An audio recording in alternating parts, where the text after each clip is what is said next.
ಮನುಷ್ಯ ಹೇಳುತ್ತಾನೆ, ಸ್ವಲ್ಪ ಹಣ ಬಂದರೆ ನಾನು ಏನಾದರೂ ಮಾಡಿ ತೋರಿಸ್ತೀನಿ ಅಂತ.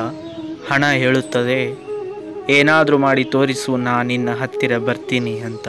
ಶ್ರೀ ಕೃಷ್ಣ ಪರಮಾತ್ಮ. ಪ್ರೀತಿ ಎಲ್ಲವನ್ನು ಜಯಿಸುತ್ತದೆ. ಪ್ರೀತಿಯಿಂದ ನಾವು ಯಾವುದನ್ನು ಬೇಕಾದರೂ ಸಾಧಿಸಬಹುದು. ಎಂಥದೇ ಕಠಿಣ ಪರಿಸ್ಥಿತಿ ಇದ್ದರೂ ಅದನ್ನು ಜಯಿಸುವ ಸಾಮರ್ಥ್ಯ ಪ್ರೀತಿಗಿದೆ. ಶ್ರೀ ಕೃಷ್ಣ ಪರಮಾತ್ಮ. ದ್ವೇಷ, ಕೋಪ, ಪ್ರತೀಕಾರ ಮತ್ತು ಇತರ ಭಾವನೆಗಳಿಂದ ನಮ್ಮ ಶತ್ರುಗಳು ಸೃಷ್ಟಿಯಾಗುತ್ತಾರೆ. ಪ್ರೀತಿಯನ್ನು ಹರಡುವ ಮೂಲಕ ಮತ್ತು ಪ್ರೀತಿಯನ್ನು ಹಂಚುವ ಮೂಲಕ ನಾವು ಜನರನ್ನು ನಮ್ಮ ಕಡೆಗೆ ಸೆಳೆದುಕೊಳ್ಳಬಹುದು. ಶ್ರೀ ಕೃಷ್ಣ ಪರಮಾತ್ಮ. ಪ್ರೀತಿ ಪ್ರತಿಯೊಂದು ಜೀವಿಗೂ ಅಗತ್ಯವಾಗಿದೆ. ಅದನ್ನು ಮೀರಿ ಬದುಕಲು ಯಾರಿಂದಲೂ ಸಾಧ್ಯವಿಲ್ಲ. ಶ್ರೀ ಕೃಷ್ಣ ಪರಮಾತ್ಮ. ನಿರೀಕ್ಷೆಗಳಿಂದ ಪ್ರೀತಿ ನಮ್ಮೊಂದಿಗೆ ಪ್ರೀತಿಯಲ್ಲಿರುವ ಇನ್ನೊಬ್ಬ ವ್ಯಕ್ತಿಯನ್ನು ಮುಕ್ತಗೊಳಿಸಬೇಕು ಎಂದು ಭಗವದ್ಗೀತೆಯಲ್ಲಿ ಉಲ್ಲೇಖಿಸಲಾಗಿದೆ. ಪ್ರತಿಯೊಬ್ಬರ ಜೀವನದಲ್ಲಿ ಒಂದಲ್ಲ ಒಂದು ಬಾರಿ ತಪ್ಪನ್ನು ಮಾಡುವುದು ಸಹಜ. ಮನುಷ್ಯರು ಸಂಪೂರ್ಣವಾಗಿ ಒಳ್ಳೆಯವರಲ್ಲ ಮತ್ತು ಸಂಪೂರ್ಣವಾಗಿ ಕೆಟ್ಟವರಲ್ಲ. ಮಿಶ್ರ ಗುಣ ಏಕೆ ಕಾರಣವಾಗಿದೆ. ಇತರರು ತಮ್ಮೊಂದಿಗೆ ಸರಿ ತಪ್ಪುಗಳ ನಡುವಿನ ವ್ಯತ್ಯಾಸಗಳನ್ನು ಅರ್ಥ ಮಾಡಿಕೊಳ್ಳಬೇಕು. ಅವರು ಎಲ್ಲವನ್ನು ತಿಳಿದುಕೊಳ್ಳಬೇಕೆಂದು ನಾವು ನಿರೀಕ್ಷಿಸಬಾರದು. ನಿಮ್ಮನ್ನು ಪ್ರೀತಿಸಿ ಮತ್ತು ಎಲ್ಲರನ್ನೂ ಪ್ರೀತಿಸಿ. ಆಂತರಿಕ ಶಾಂತಿಯನ್ನು ಸ್ವಯಂ ಅರಿವಿನಿಂದ.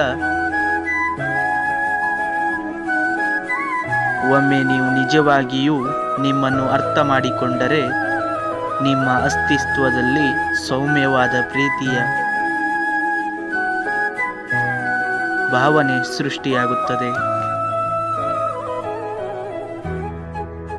ಇದು ಪ್ರೀತಿಯ ಶುದ್ಧ ರೂಪವಾಗಿದೆ. ಒಮ್ಮೆ ನೀವು ನಿಮ್ಮ ಬಗ್ಗೆ ಈ ರೀತಿ ಪ್ರೀತಿಯನ್ನು ಹೊಂದಿದ್ದರೆ ನೀವು ಖಂಡಿತವಾಗಿಯೂ ಇತರ ಜನರನ್ನ ಅದೇ ರೀತಿಯಲ್ಲಿ ಪ್ರೀತಿಸಲು ಆರಂಭಿಸುತ್ತೀರಿ. ಪ್ರೀತಿಯು ಭೌತಿಕ ಮತ್ತು ಭಾವನಾತ್ಮಕ ಅಗತ್ಯಗಳಿಂದ ವಿಮೋಚನೆಗೊಳ್ಳಲು ನಮಗೆ ಸಹಾಯ ಮಾಡುತ್ತದೆ. ಪ್ರೀತಿಯಲ್ಲಿ ನಾವು ಇತರರನ್ನು ನಮ್ಮಂತೆ ನೋಡಿದಾಗ ನಾವು ಅವರನ್ನ ಕೆಟ್ಟದ್ದಾಗಿ ನಡೆಸಿಕೊಳ್ಳುವುದಿಲ್ಲ. ಸುಲಭವಾದ ಪ್ರೀತಿಯ ಸಂಬಂಧವನ್ನು ಹೊಂದಲು ಇತರ ವ್ಯಕ್ತಿಗೆ ನೀವು ಮೊದಲು ಪ್ರೀತಿಯನ್ನು ತೋರಿಸಬೇಕು. ಇದರಿಂದ ನೀವು ನಿಮ್ಮ ಜೀವನವು ಎಷ್ಟು ಸುಂದರವಾಗಿದೆ ಎಂಬುದು ನೋಡಬಹುದು. ಶ್ರೀ ಕೃಷ್ಣ ಪರಮ. ಪ್ರೀತಿ, ಸಹಾನುಭೂತಿ ಮತ್ತು ಭಕ್ತಿಯ ಮೇಲೆ ಕೇಂದ್ರೀಕೃತವಾಗಿದೆ. ನೀವು ಮಾಡಬೇಕಾದ ಎಲ್ಲವನ್ನು ಮಾಡಿ, ಆದರೆ ದುರಾಸೆಯಿಂದಲ್ಲ, ಅಹಂಕಾರದಿಂದಲ್ಲ, ಕಾಮದಿಂದಲ್ಲ, ಅಸೂಯೆಯಿಂದಲ್ಲ, ಆದರೆ ಪ್ರೀತಿ, ಕರುಣೆ, ನಮ್ರತೆ ಮತ್ತು ಭಕ್ತಿಯಿಂದ ಮಾಡಿ. ಶ್ರೀ ಕೃಷ್ಣ ಪರಮಾತ್ಮ. ದುರಾಸೆ, ಅಹಂಕಾರ, ಕಾಮ ಮತ್ತು ಅಸೂಯೆ ನಕಾರಾತ್ಮಕ ಭಾವನೆಯಾಗಿದೆ ಹಾಗೂ ಜನರಿಂದ ನಿರಾಸೆಯನ್ನು ಉಂಟು ಮಾಡುತ್ತದೆ. ನಾವು ಅಂತಹ ಭಾವನೆಗಳಿಂದ ವರ್ತಿಸಿದಾಗ ನಾವು ಎಂದಿಗೂ ಯಶಸ್ವಿಯಾಗುವುದಿಲ್ಲ. ಶ್ರೀ ಕೃಷ್ಣ ಪರಮಾತ್ಮ. ನಾವು ಎಂದಿಗೂ ಉತ್ತಮ ಸಂಬಂಧವನ್ನು ಮಾಡಿಕೊಳ್ಳುವುದಿಲ್ಲ ಮತ್ತು ಇದರಿಂದ ನಾವು ಕೇವಲ ಸಮಾಧಾನ ಜೀವನವನ್ನು ನಡೆಸುತ್ತೇವೆ. ಪ್ರೇಮ ಸಂಬಂಧದಲ್ಲಿ ಈ ಲಕ್ಷಣಗಳಿಂದಲೇ ಖಂಡಿತ ಅದು ನಮ್ಮ ಜೀವನವನ್ನು ಹಾಳು ಮಾಡುತ್ತದೆ.